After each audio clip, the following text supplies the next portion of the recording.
Hey guys, Dr. Morse, Injury Experts on the road here. So bringing this to you from Wawa. We are heading into week 15. Playoffs start tonight. There's a lot of guys that are banged up. We have some data to support some guys that are going to play. There's still a bunch of guys that are up in the air. We're going to start with quarterbacks as I usually do and kind of go from there. So we know that Aidan O'Connell is banged up, but could potentially play on Monday night. He did not practice today, which was in the first day. If he practices at least in a limited capacity by Saturday, I think he ends up playing. Derek Carr is out this week with a combination of a left hand fracture and a concussion. Jake Haener was confirmed to be the QB this week.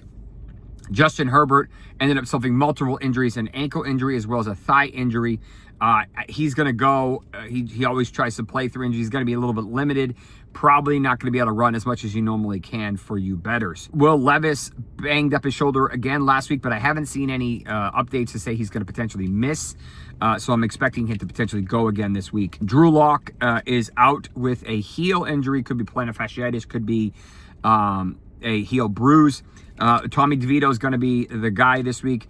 I have obviously some concerns about him starting for Nabers, but either way, you just have to roll with Nabers and hope that he targets them early and often. Brock Purdy has looked pretty good. I expect him to be pretty good tonight.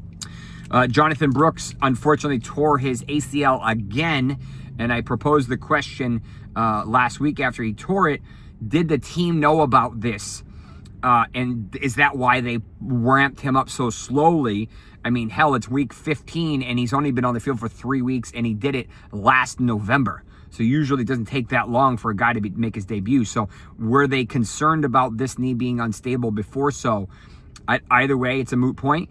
I have concerns he could potentially miss most, if not all, of 2025. And even when he does come back, I have significant concerns about him. So Chuba Hubbard until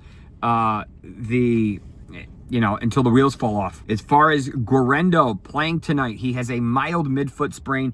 He has a history of a Liz Frank fracture, or what we call a moderate, maybe not quite a true fracture, but a moderate sprain when he was in college. I think he missed 8 or 9 games. It sounds like this is to the same foot.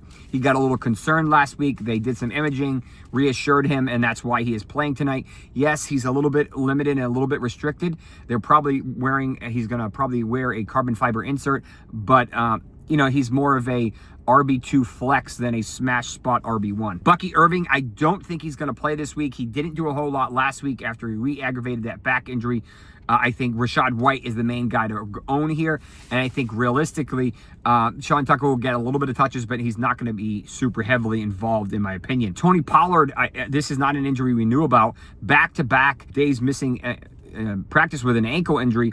And there's a chance that Tajay Spears takes over this week if Pollard can't go. We really haven't heard a whole lot. I didn't see any video of the injury, so I don't have any details. If he's out tomorrow of practice, then I almost have to assume that he's not going to play, and we're going to hear about Spears.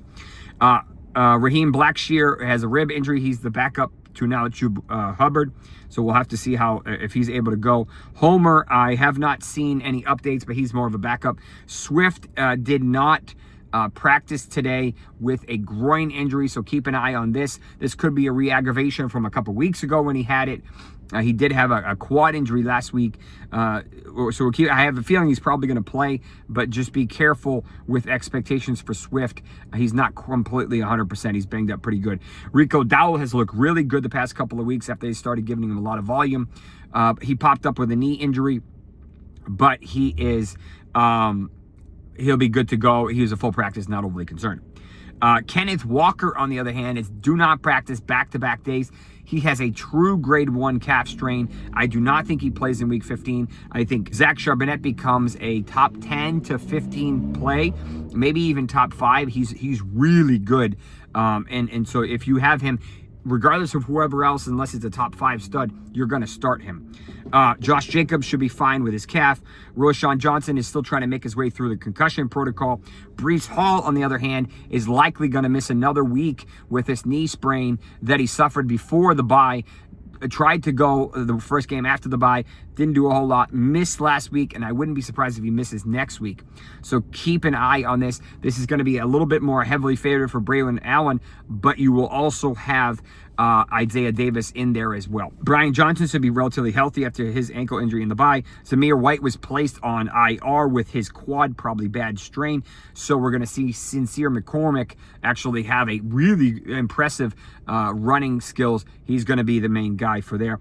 And then Pacheco is probably close to being 100% unleashed, so take that into consideration. Noah Brown, unfortunately, likely suffered a rib fracture that slashed, or what we call lacerated, his kidney.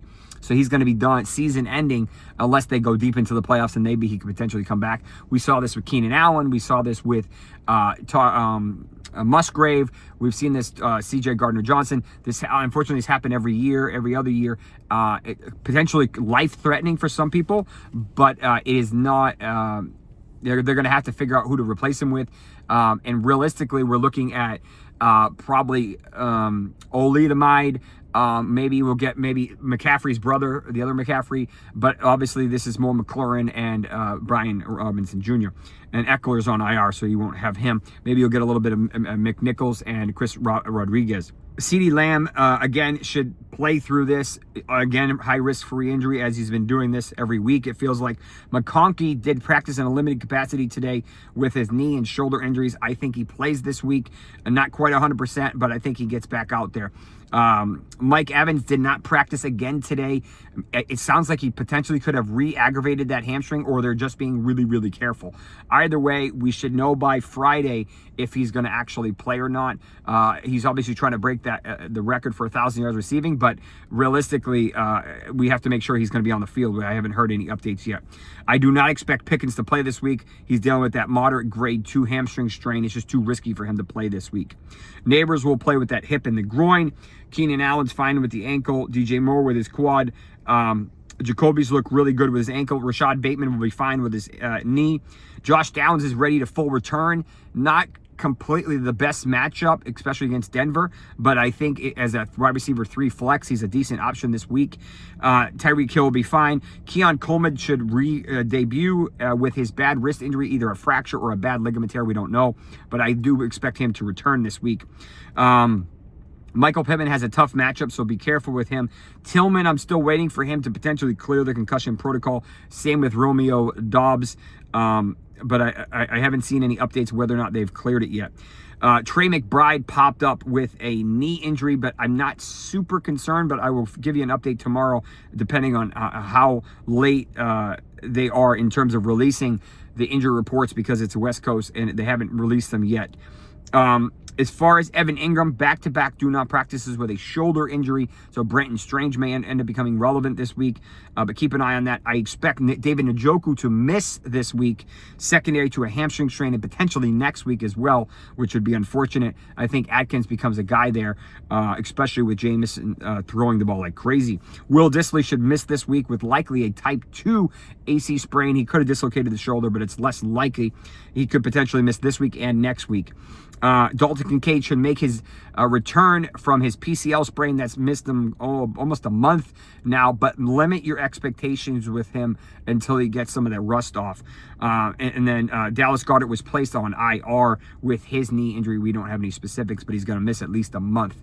Best of luck. I hope that was helpful. I will try to give you an injury summary update for Week 15 games on Sunday night. If you have any questions or comments, please put them in the box below. Good luck this weekend. Take care, guys.